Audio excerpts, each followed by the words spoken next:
Mishnah or Proverbs, chapter 4.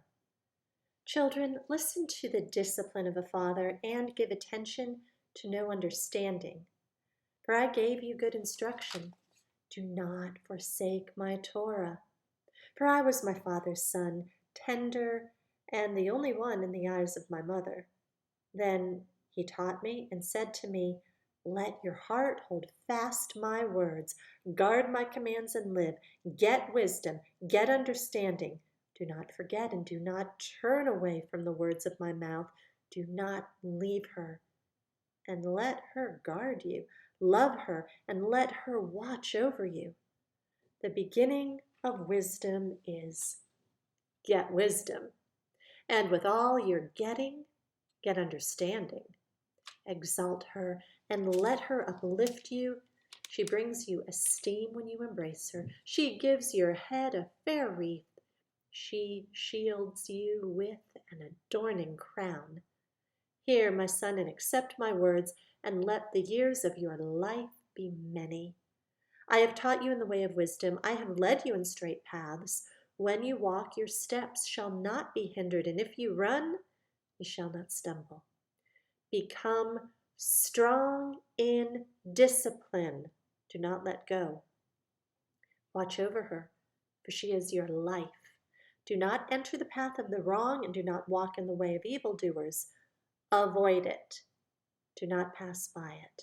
Turn away from it and pass on, for they do not sleep unless they have done evil, and their sleep is taken away unless they make someone fall.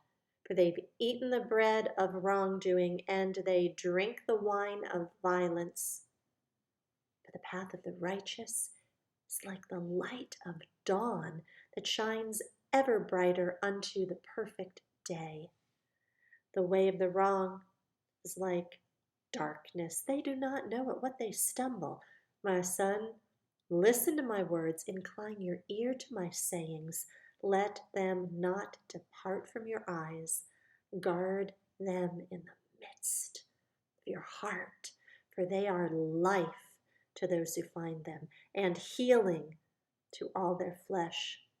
Watch over your heart with all diligence, for out of it are the sources of life. Turn away from you a crooked mouth, and put perverse lips far from you.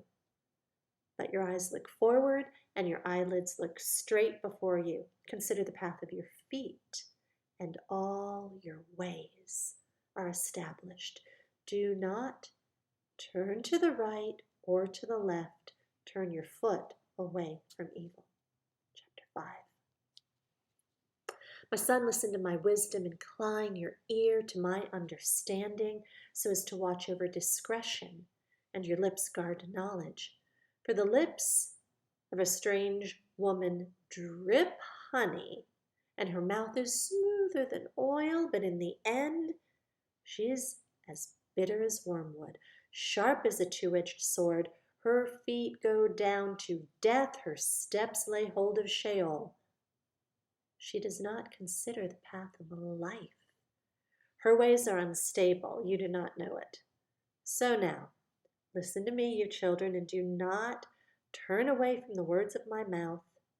Keep your way far from her, and do not come near the door of her house, lest you give your splendor to others and your years to one who is cruel, lest strangers be filled with your strength, and your labors go to the house of a foreigner.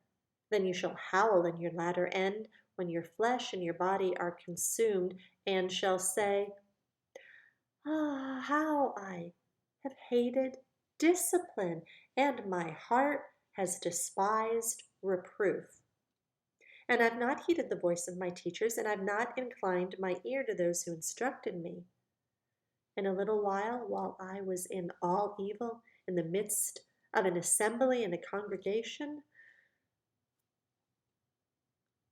drink water from your own cistern, and running water from your own well. Should your springs be scattered abroad, rivers of water in the streets? Let them be only your own, and not for strangers with you. Let your fountain be blessed, and rejoice with the wife of your youth, a loving deer and a pleasant doe. Let her nipples satisfy you at all times, and be captivated by her love always. For why should you, my son, be captivated by a strange woman, and embrace the bosom of a foreigner? For the ways of man are before the eyes of Jehovah, and he considers all his paths. The wrong one is entrapped in his own crookedness, and he is caught in the cords of his sin. He dies for lack of discipline, and in the greatness of his folly he goes astray. Chapter 6. My son, if you have become a guarantor for your friend, have shaken hands in a pledge for a stranger, have been snared by the words of your own mouth, have been caught by the words of your own mouth, do this at once, my son, and deliver yourself, for you've come into the hand of your friend. Go, humble yourself and urge your friend. Give no sleep to your eyes, nor slumber to your eyelids. Deliver yourself like a gazelle from the hunter's hand, and like a bird from the hand of the trapper.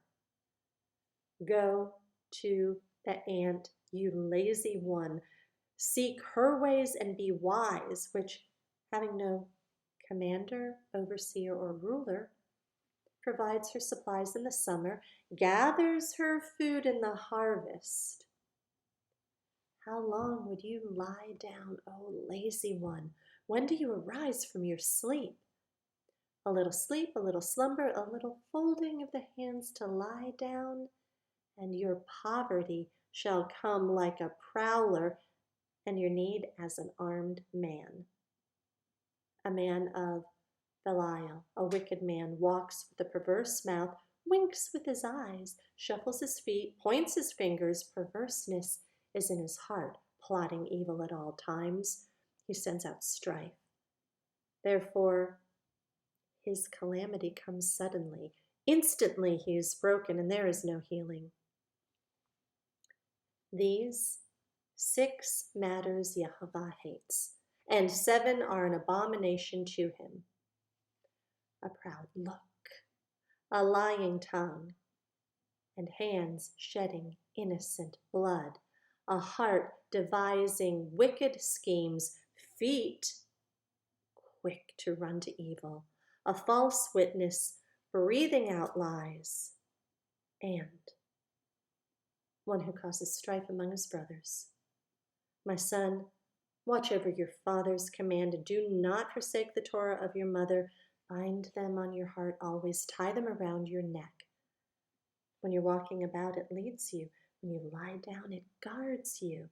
And when you've woken up, it talks to you. For the command is a lamp, and the Torah is a light, and it reproofs of discipline, a way of life, to guard you against an evil woman, from the flattering tongue of a strange woman. Do not desire her prettiness in your heart, neither let her captivate you with her eyelids. For because of a whore, one is brought to a crust of bread, and an adulteress hunts a precious life. Would a man take fire to his bosom, and his garments not be burned?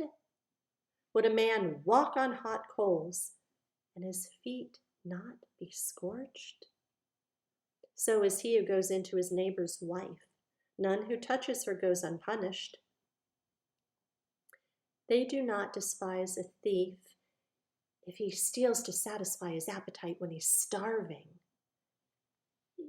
Yet if he's caught, he repays 7-fold. He gives all the wealth of his house. He who commits adultery with a woman lacks heart. He who does it destroys his own life. He finds smiting and shame and his reproach is not wiped away. For jealousy enrages a man, and he does not spare in the day of vengeance. He does not regard any ransom, nor accept your bribe, however great.